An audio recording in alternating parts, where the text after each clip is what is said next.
I'm so happy to be here, and thank you, Irene, for inviting me to speak to your group about the history of the first Armenians to come to Texas. I'm joined by some of my family members. Please raise your hand. Everybody knows who we are. My name is Ava Waters Henry, and I was raised in Brookshire in the 50s and 60s. I spent a lot of my youth running the streets, quite literally, visiting the shops. Everybody who knows me knows I did that. Visiting the shops and the stores along Front Street, and hanging out at my parents' insurance agency.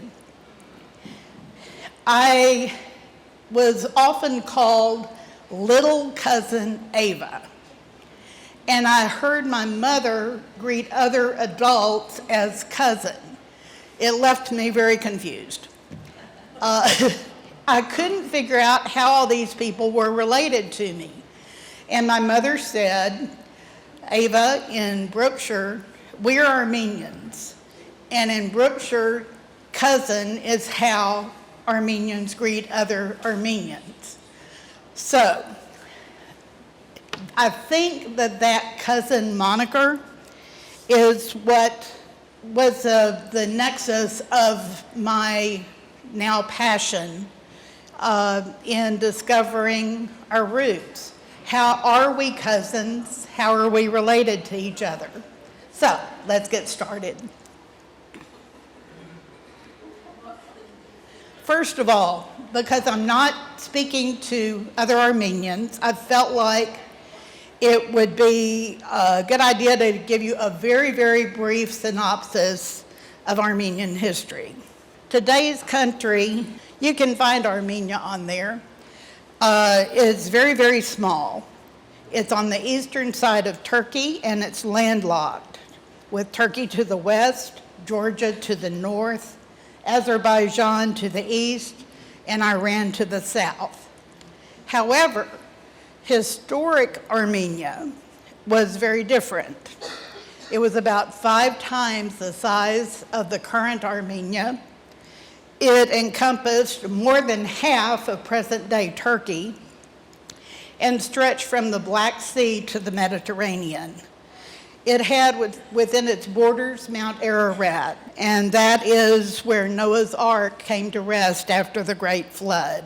Mount Ararat today is in Turkey, but it is considered holy by the Armenians. Armenia was the very first Christian nation. It adopted Christianity in 301 AD.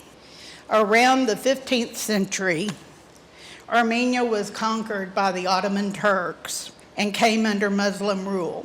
Thus started centuries of discrimination, persecution, attacks, ethnic cleansing, and then genocide. The Ottomans' final solution occurred with the genocide of 1915, which saw 1.5 million Armenians murdered, over half the Armenian population.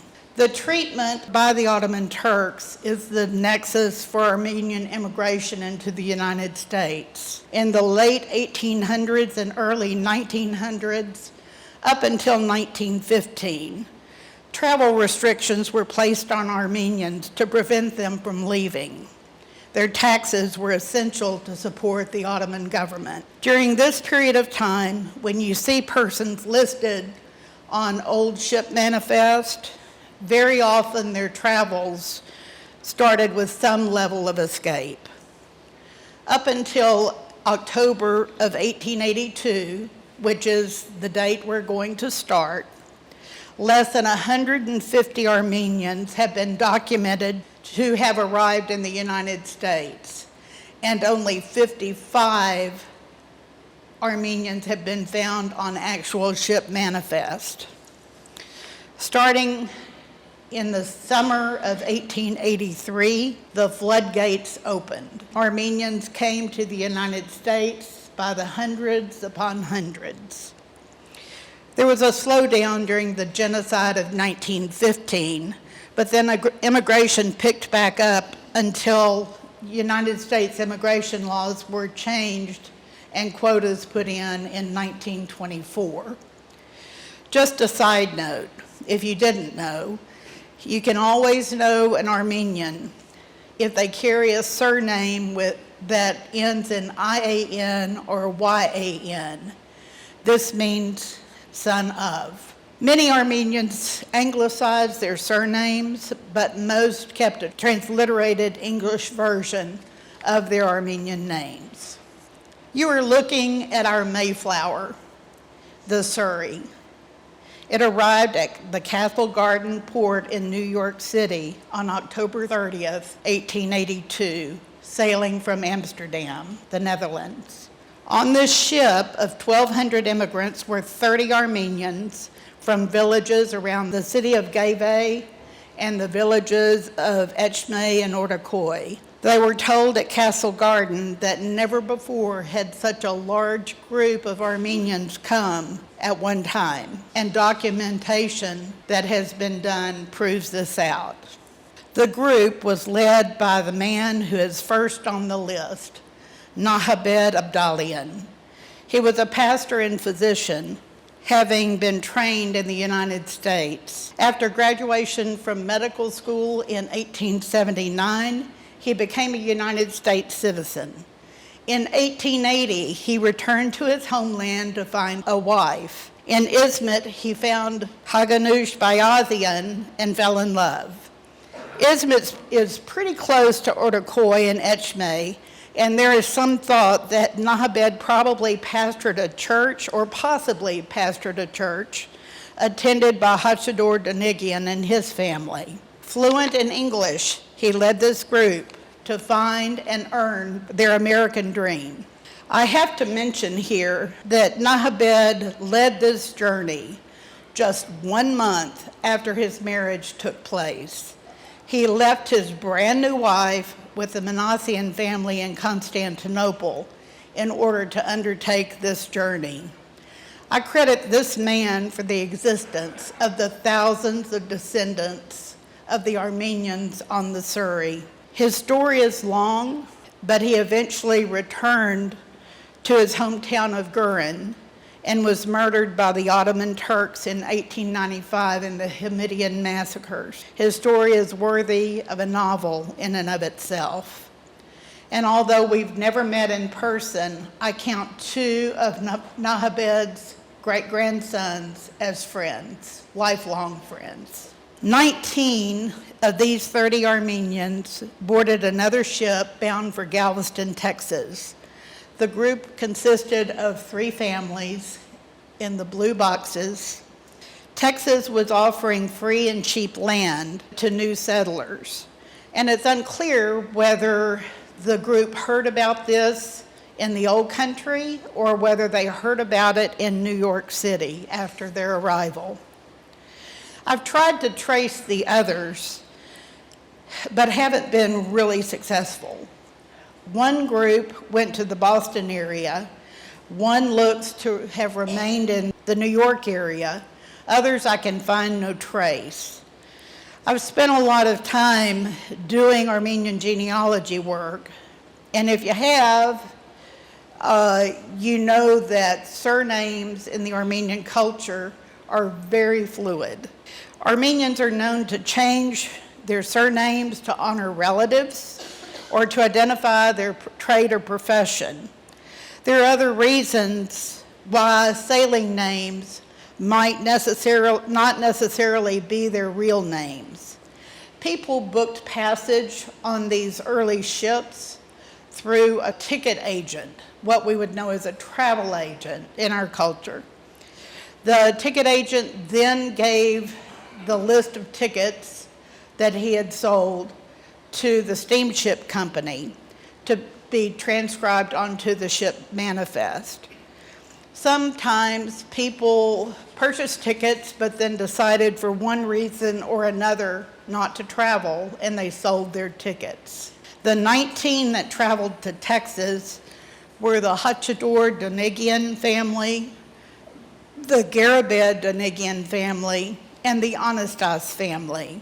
The Anastas family was on the ship as the Baglarashian family. And again, Nahabed was with the group. Hachador and Garabed were brothers. Hachador was 55, and his family consisted of his wife, Mary Caprillion Denigian, and their 3 sons, Vertinus, Peter, and Done, and their daughters, Haganuth and Vertinuth. On board also was Vertinus' wife, Abraxe. Sailing with the name Antony Denigian was Antranig Jacob Caprillion, Mary's nephew. Garabed was 43. His family consisted of his wife Abiabed, his 2 sons Reuben and Horan, and his daughter Virgin. Henry Anastas, who I do not have a picture of, was 37, and his family consisted of his wife Lucy, daughter Angel, and baby son Opie. This is the start of the chain of Armenian immigration to southern Waller County. Soon, relatives and friends of these Armenians arrived, and those arrivals sent for more, and so it goes. Not all who came to Brookshire stayed. Some came long enough to learn English and make some money. They then headed out to other places, Los Angeles and Glendale, Fresno, California, Worcester and Boston in Massachusetts, New York City, and what eventually became Armenian enclaves in New Jersey. Some only moved to Houston.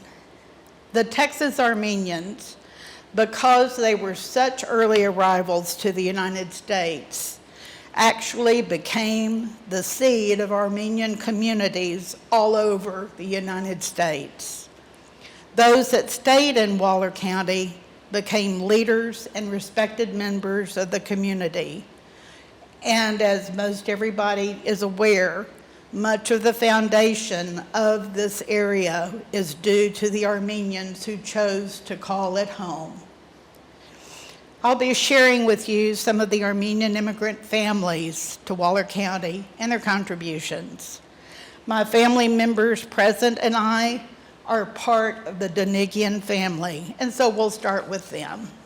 The Donegan brothers were very successful silk growers and marketers in Etchme and Ortaköy, which is about 85 miles southeast of Constantinople, which is present-day Istanbul. Hachador's family history is that he was tired of the oppression and double and triple taxation of the Ottoman Turks on his holdings and his income. With the help of Pastor Abdalian, they decided to make the trip to the United States. Hachador and Garabed sold all their holdings and possessions and converted them into gold. Family history is that both Hachador and Garabed had pouches on their body containing each $10,000 in gold, which was a fortune in 1882. After a short time in New York City, the 19 Armenians boarded another ship for Galveston. I might mention here that the Denigians changed their surname to Donegan, as it was suggested to make the name seem more Irish rather than Armenian. Given the treatment of Irish in this country, I find it quite perplexing. It's worth noting, however, that as I've been digging in the deed records of Waller County, whenever there was a legal document to be signed, Denigian was used, not Donegan. The ship arrived and the group traveled most likely by rail to Harrisburg on the east side of Harris County. Family history states that the group went north to Palestine to work on the railroad line between Rusk and Palestine, what today is known as the Texas State Railroad. They would have arrived there in November of 1882. Garabed's wife, Abiabed, passed away just in December, right after they arrived. Attempts to find her resting place have not been fruitful. Widower Garibed decided to go further north to more civilized St. Louis, Missouri, with his 3 young children, 13-year-old Reuben, 11-year-old Virgin, who became known as Jenny, and 8-year-old Horan, who became known as Horn.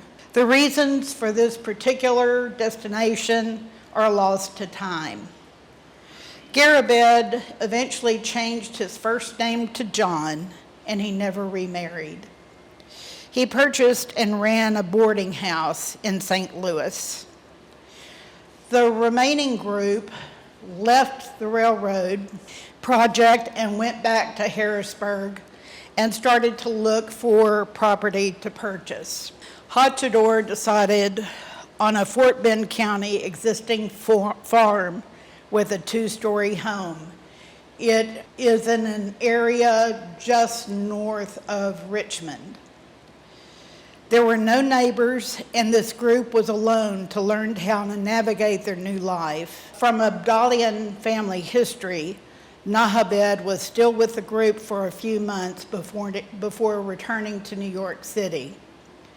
It's possible that the Anastas family stayed in Harrisburg, although they later ended up in Pattison.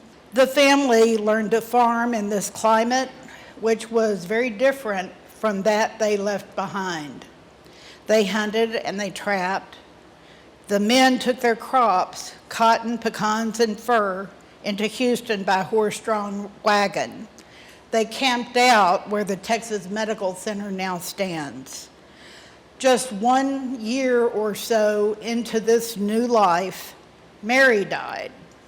She is buried on the farm, but her gravesite is lost to time. This left the 2 girls to take charge of the home. Haganush, who had become known as Anna, was 14, and Vertanush, now known as Rosa, was 16. I assume that they were joined by their sister-in-law, Abraxe. In the summer of 1884, the family was joined by 19-year-old nephew, Vartan Donigian. Here is his ship manifest. We will talk about him in depth in a few minutes. So, how did this group get from Fort Bend County to Waller County? That is the question. And here is the family legend. One day, a horse trader sold Hachador a workhorse. Soon after, the horse escaped and made its way back home to the Pattison area in Waller County.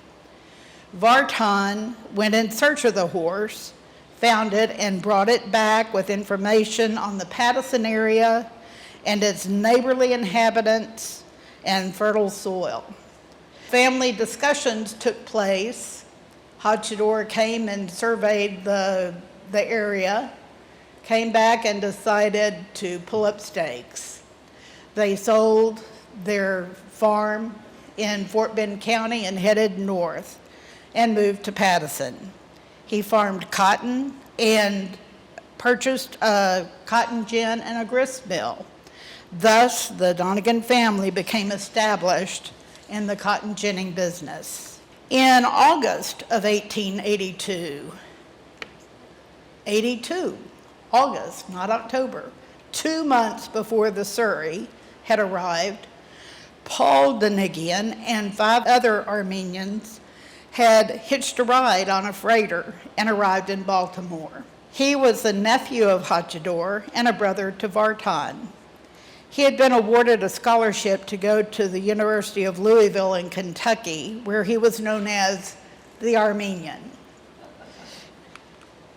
After completion of those studies, he enrolled in the medical school at the university and graduated in 1889, a physician. He soon headed to Texas to set up practice. In 1904, Uranig Takui Donigian Agopian, sister of Vartan and Paul, arrived with her 6 children. One of those children was my 13-year-old grandfather, David. and we'll discuss this family in more depth in a few minutes. There were other extended family members that arrived in this chain of immigration that occurred in the late 1800s and early 1900s. This family is so large, there's not enough time to tell you about them, where they ended up, and who married who, and what children that they had, nor is it all that interesting to people who are not related. So let's talk about what happened to a few of them.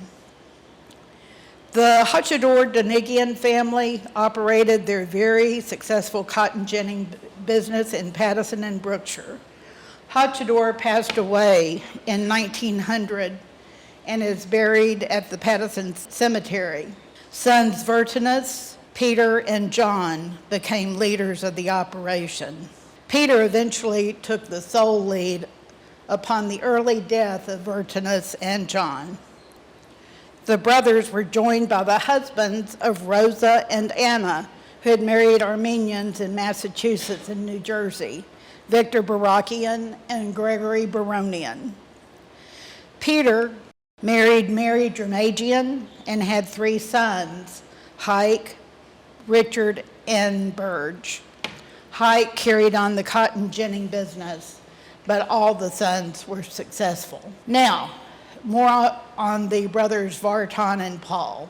Vartan Donegan was known by his initials, VM. He had immigrated in 1884 and lived with the family in Fort Bend County. He moved with his uncle Hachador to Waller County in 1886. VM became a successful dry goods merchant in Brookshire. His was just the 3rd store to open on Front Street and was by far the largest. In 1891, he married Harop Garabedian, who had immigrated to the area as a girl in 1884 from Bursa. They proceeded to have 5 children. Soon after 1910, VM left the operation of the store to his oldest son, Zara, and moved the rest of the family to Corpus Christi. He then set about building the State Hotel, which was very popular and had amenities that no other hotel of the time had. Again, he was very successful. He built the family a grand home on Ocean Drive, its existence being quite newsworthy at the time. Dr. Paul Donegan and his wife Rebecca Nigahoshan Donegan were probably the most prominent persons in the Brookshire community of their time, Armenian or not. Rebecca was known by our family simply as Hala. Paul was widely known for his skills in treating yellow fever, but he was also quite adept at treating all sorts of maladies and injuries, and of course delivering babies, my own mother included. Rebecca assisted him in his practice and also taught English to new Armenian immigrants. They had no children. In 1908 and 1909, the couple constructed a grand home for the time, just 1 block off Front Street. That home served as a Waller County museum until recent years when floods have caused damage that needs to be repaired. Paul and Vartan Donegan actually became the main drivers of the chain of migration to Waller County. The ship manifest of so many later arrivals show Vartan Donegan as the joining person. That usually meant that he was the sponsor and responsible for the new immigrants. My mother always told me that while Vartan was on the paperwork, it was Dr. Paul that provided the funds. The more I gather information about Vartan, the more I believe that he was more than capable of the funding as well. I must tell you the story of my great-grandmother, the great-grandmother of all of us here, Uranig Takui Donigian Agopian. Uranig lived in Jaffa, Palestine with her husband, Hagop, and 6 children. In February of 1903, Uranig gave birth to a son, Aram, who would live only 3 months. Then, 4 months after the baby's death, her husband died. Her brothers VM and Paul were well established in Brookshire at that point, and they arranged passage for her and her children from Le Havre, France, to New York, and then on to Galveston. But she had to get here, and Armenians were already under travel restrictions in 1904. So, the story goes, she got Ottoman permission to either move to Beirut, Lebanon, or to visit family there, and I've heard it both ways. The family got on the ship at the port of Jaffa and sailed to Beirut. Once there, Yerenig refused to disembark. She knew that the ship was going to Marseille, France, and she had to get there with her children. There was quite the battle of wills between the ship's captain and Yerenig. Yerenig and her histrionics, as I've been told, won, and the captain eventually took pity on this Armenian widow and her children. Once in Marseille, they traveled by rail to Le Havre and started their journey to New York and then to Texas. This was with 6 children. I'm totally amazed and proud to have descended from such a woman. In Brookshire, the family lived above VM's store. Yerenig purchased a Webster's Unabridged Dictionary, plopped the children on the floor, and said, "Memorize." And they did. 3 of the boys served in their country, their new country, in World War I in France. All the children were successful and were prominent members of the community. The eldest child, Some, married Soren Hovis. They owned a general store on Front Street in Brookshire and later were the founders of the Hovis Furniture Store in Houston. Some is the grandmother of John Hovis. The next child, Armenian, was prominent in the banking industry in Brookshire. He never married. David, my grandfather, served as a civic leader in Brookshire.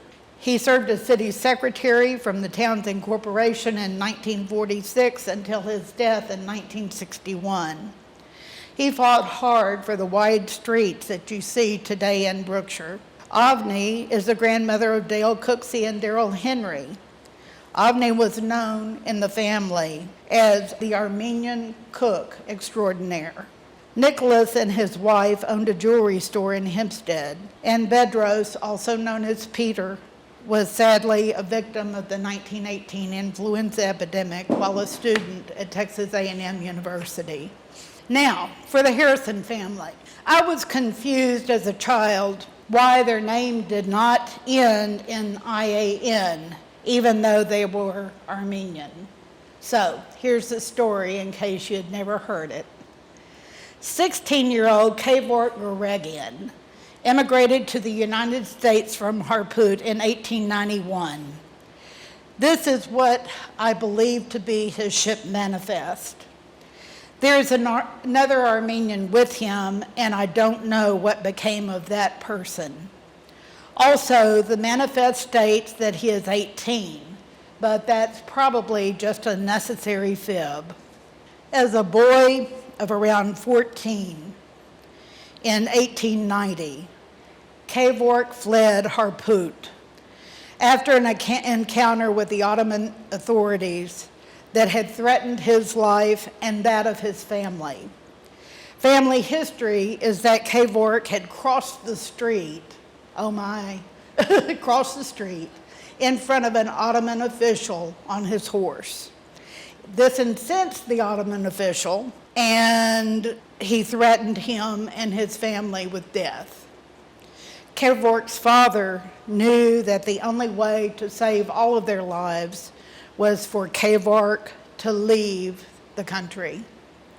He traveled with a small group over the Carpathian Mountains up to the north to the Black Sea. There he was taken aboard a French warship. Turkish officials came aboard and searched the ship for any Armenians trying to escape.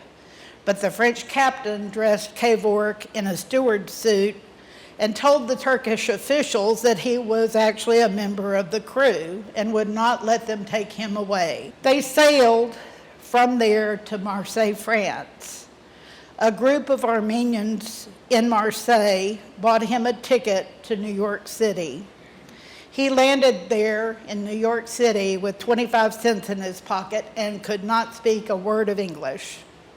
He worked there in New York City for a while and then took a job at a wire mill in Waukegan, Illinois. He learned to speak, read, and write English by buying a dictionary and newspapers and studying at night.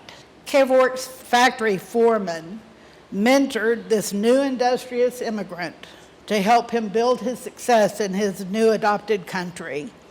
He stated that the first thing he needed to do was to change his name into something more American. So, Kevork became George, which is the translation, but now for a surname. Kevork's father was named Haratun, and Harry is the most common anglicized version of that name. So Kevork Garegian became George Harrison. Get it? Harrison. George heard about the Armenians of Brookshire, all the way in Waukegan, Illinois. And he also heard that there were marriageable Armenian girls. He decided to leave Waukegan and come to Pattison. His supervisor advised him to buy a gun if he was going to Texas, and he did. It's not known when he first arrived in Waller County, but it's thought about 1895 or 1896. He soon met Rosa Bijbajian, who had immigrated with her parents and siblings in 1897 from Diyarbakir in Ottoman Turkey. They married in 1898. 6 sons would be born in quick succession, starting the very next year. All the boys were baptized in the Armenian Apostolic Church by an Armenian priest that George had brought from California specifically for that purpose. And the names given to them were Arson George, Leon George, Sam George, Harry George, Carnegie George, and Austin George. George Harrison's first business was a store on Front Street in Brookshire. The store contained a saddle and shoe shop. The business was later expanded to carry general mercantile goods and a full-service leather works. I'm not sure how he had the time, but he was also a farmer and owned several farms in the area. But it did not end there. Of course it didn't. He was Armenian. In 1914, George built a concrete tower with a 10,000-gallon wooden water tank to supply water for himself and his neighbors. This was the beginning of the Brookshire Water Works. In 1930, Waller County Commissioners Court granted George a franchise to construct, maintain, and operate a waterworks system for the residents of Brookshire. He did this while operating his store and doing his farming. I'm quite sure that those 6 sons might have helped. George's younger brother, John, immigrated to Brookshire in 1905 and joined his big brother in his endeavors. John built his own grocery store in 1933, and these are pictures of the inside of the store. Above all, George was known far and wide for his kindness, generosity, and honesty. He is also known to have frequently sent money to family left alive after the genocide of 1915. Sadly, George lost Rosa in 1931. He remarried Zora Marjarian in 1933 in Havana, Cuba, and brought her back to Brookshire, where she assisted her husband in his businesses. George passed away in 1958 and is buried in Pattison. All 6 sons grew up to be successes in their own right.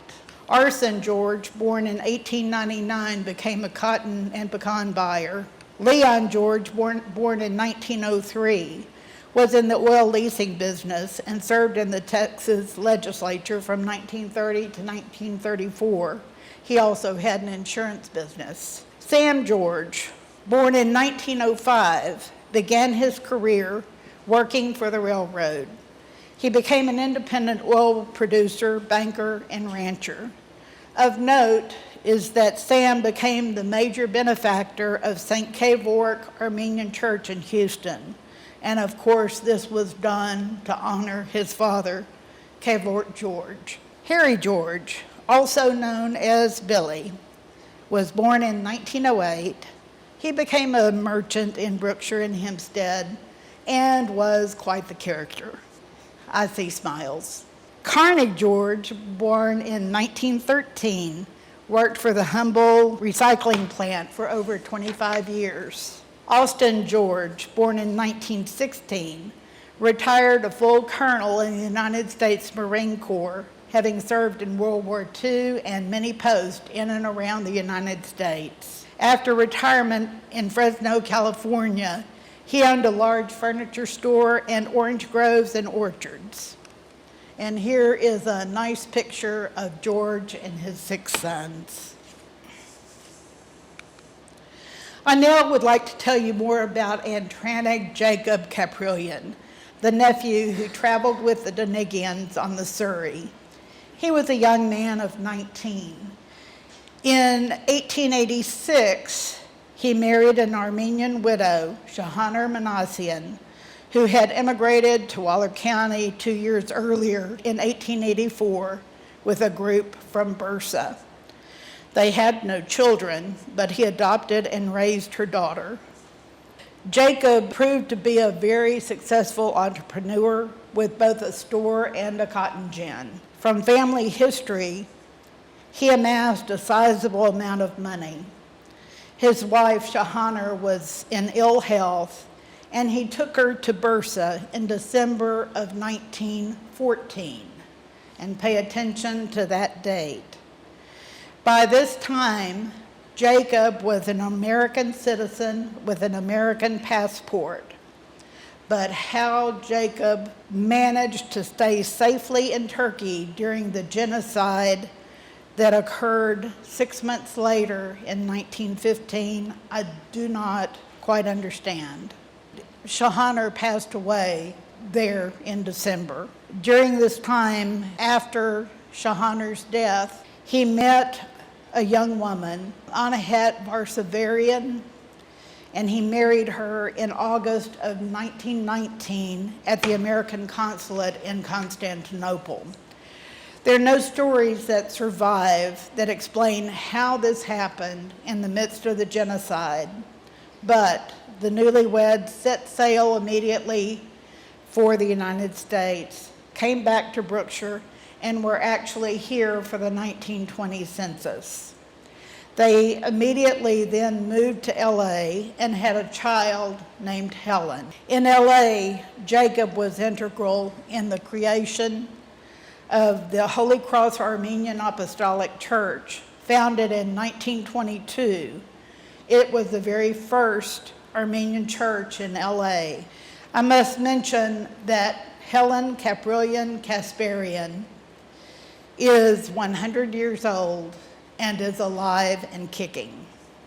2 years ago, my brother, cousin, and I got to spend 5 hours in Helen's home, and she reminded us that she was 98 and a half. We had such a good time hearing stories of her life.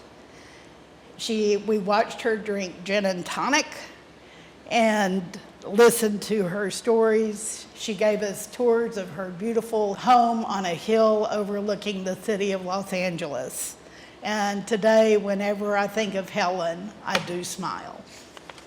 Another nephew of Hachador, Ananiah M. Harabedian, known in Brookshire as Haigi, or Higgy, as my mother used to call him in the vernacular, arrived in New York in June of 1882, less than 4 months before the Surrey. Records seem to indicate that he made his way to the Fresno area. In my research, it became evident that he did a lot of traveling back and forth between Waller County and California. He seems to have settled on Brookshire as his permanent home in the 1900s. In 1906, Higgy married Ebroxy Donigian, widow of his cousin Vertanus. I feel confident that this picture was taken at their wedding on April 6, 1906. Ebroxy passed away in 1922, and then in 1923, 60-year-old Higgy married a 47-year-old widow, Iranic Caprillian Barbarian. This seems to have been a match made through the Caprillian family. She crossed the border at Laredo and married Higgy the very next day. Higgy was one of the leading grocers in Brookshire, and he also owned a grocery store in Houston, and a building on Front Street still bears his name. One of Higgy's nephews, Sarkis Harabedian, joined him in Brookshire. Sarkis married Ella Brown, older sister of Doris Brown, my grandmother. Doris later became the wife of David Agopian. Both sisters married Armenians. For a time, the couple owned a store in Spring before relocating back to Brookshire. Their son, Andrew, became a popular home builder in the area. In June of 1897, a family of 10 arrived in New York from Diyarbakir in Ottoman Turkey. The family was headed by Peter Bijbajian. Records seem to indicate that they first went to New Jersey, possibly to the area now known as Union. There seems to have been other family members there in New Jersey, and some on this manifest seem to have stayed there. But very quickly, Peter and his immediate family found their way to Waller County.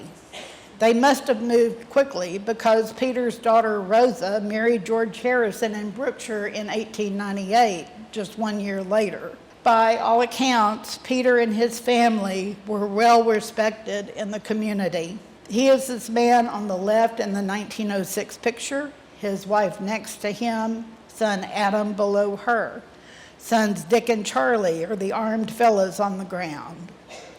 The Bijbajians were farmers. Son Dick moved to Fresno by 1930. Son Adam, who was born after his parents immigrated, resided in Brookshire until his death. He was an oil and gas broker. Of all the research that I've done, I have found no other Armenians in Waller County from Diyarbakir. How did they know about us? Yet to be determined.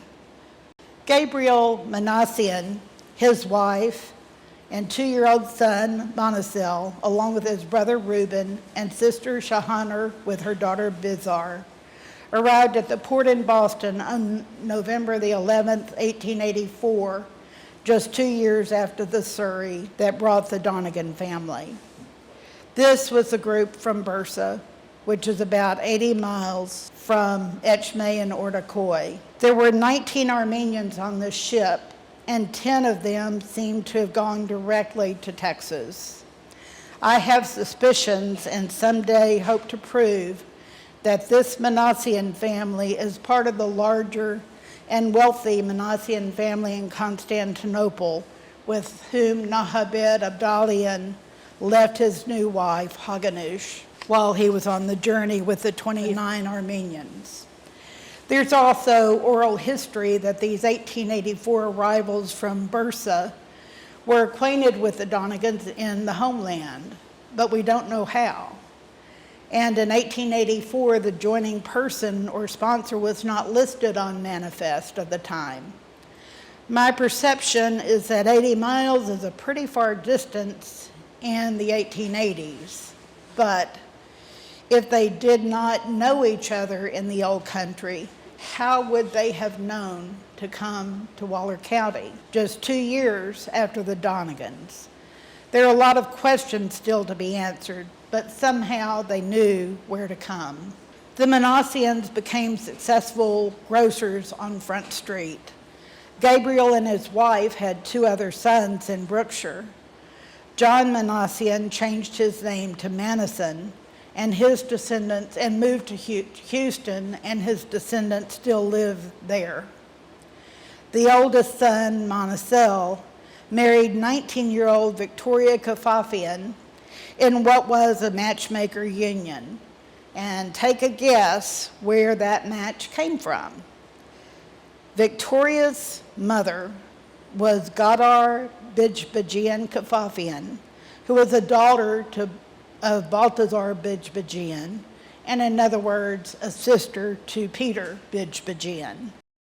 Manicel and Victoria married in Brookshire 2 months after her arrival in the United States from Diyarbakir. They had 2 children. The family moved to New Jersey in the mid-1920s, though they and other family members returned to Brookshire often to visit. I am now friends with a descendant of Gadar Kafafian in New Jersey. And there are more intersections.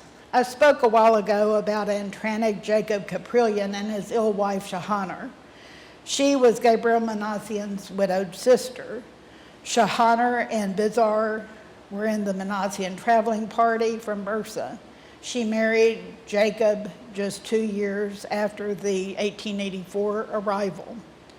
Another family intersection. There were also 5 Armenians headed by widow Dudu Garabedian on that same 1884 sailing from Bursa. Her daughter Harop was 13 at arrival. Just 5 years later, she married Vartan Donegan. I earned quite a few gray hairs trying to figure out all these family intersections, and there are more, but I promise I'm not going to talk about them. The last immigrant that I want to talk about is not a family, but a single man who is not related to any of the others. I'm including it because I absolutely love the story told to me by one of his great-grandsons, the grandson of Sarkis Manug Kalajian from Harput.